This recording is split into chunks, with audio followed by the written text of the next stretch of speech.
प्रिय भाई और भौणी माने नमस्कार। भारतीय पानीपाग विभाग सूचना अनुजाई आज राति केउंझर, मयूरभंज, बालेश्वर और भद्रक जिले में प्रबल अति प्रबल वर्षा हेबार संभावना रही।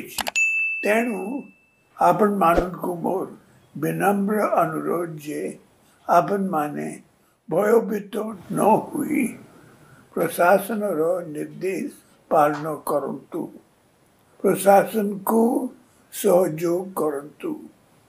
मो पाए प्रति जीवन मूल्यवान, तेणु आपण माने निजे सुरक्षित रहंतु, निज परिवार सुरक्षा प्रति दृष्टि दियंतु। नमस्कार।